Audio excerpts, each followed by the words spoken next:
Miniature ചെയ്യുന്നവർക്കും craft ചെയ്യുന്നവർക്കും ഈ ഒരു കട്ടർ ഉപയോഗിക്കുന്ന സമയത്ത് എല്ലാവരും നേരിടുന്ന പ്രശ്നമാണ് പെട്ടെന്ന് തന്നെ ഇതിന്റെ മൂർച്ച പോയി പോവാം. നമ്മളെന്ത് ചെയ്യും? ഈ ബ്ലേഡ് മാറ്റി പുതിയ ബ്ലേഡ് ഇടും. ഇനി അതിന്റെ ആവശ്യം വരുന്നില്ല. ഇനിയെന്നല്ല, ഇതിന്റെ ഉള്ളിൽ ഹിഡൻ ആയിട്ടുള്ള ഒരു ഐഡിയ ആണ്. അപ്പോൾ അതാണ് ഞാൻ നിങ്ങൾക്ക് പറഞ്ഞുതരാൻ വേണ്ടി പോകുന്നത്. വീഡിയോ ഫുള്ള് കാണുക. അറിയാത്തവരുണ്ടെങ്കിൽ ഒന്ന് ഷെയർ ചെയ്യാൻ മറക്കല്ല വീഡിയോ കണ്ടതിന് ശേഷം. ഇതിനകത്ത് ഒരു മാർക്കിംഗ് ആണെന്നുണ്ടെങ്കിൽ ഇതിലിങ്ങനെ മാർക്കിംഗ് ഉണ്ടാവും.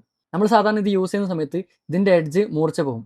ലാസ്റ്റ് ഇത് കട്ട് ചെയ്യുന്ന സമയത്ത് ആകെ കുളമാകും. ആ സമയത്ത് ഈ മാർക്കിങ്ങുള്ള ഏരിയ ഉണ്ടല്ലോ, ആ മാർക്കിങ്ങുള്ള ഏരിയ കറക്റ്റ് ഇങ്ങനെ പിടിക്കുക.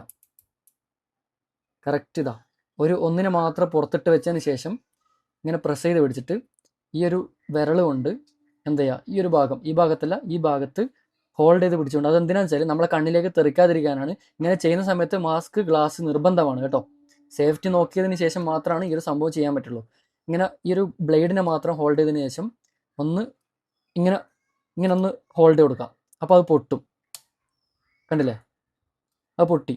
ഇനിയിപ്പോൾ ഇത് പുതിയ ബ്ലേഡാണ്. ഇതിന് കൊടുത്തേക്കുന്ന എല്ലാ മാർക്കിങ്ങും ഓരോ തവണ മൂർച്ച പോകുമ്പോഴും നമുക്ക് സിമ്പിളായിട്ട് കട്ട് ചെയ്തുകൊണ്ട് റീയൂസ് ചെയ്യാൻ വേണ്ടിയിട്ടാണ് ഈ ഒരു മാർക്കിംഗ് കൊടുത്തേക്കുന്നത്. നമ്മളിപ്പോൾ എന്ത് കട്ട് ചെയ്താലും നല്ല സ്മൂത്ത് ആയിട്ട് ഇങ്ങനെ കട്ടാവും.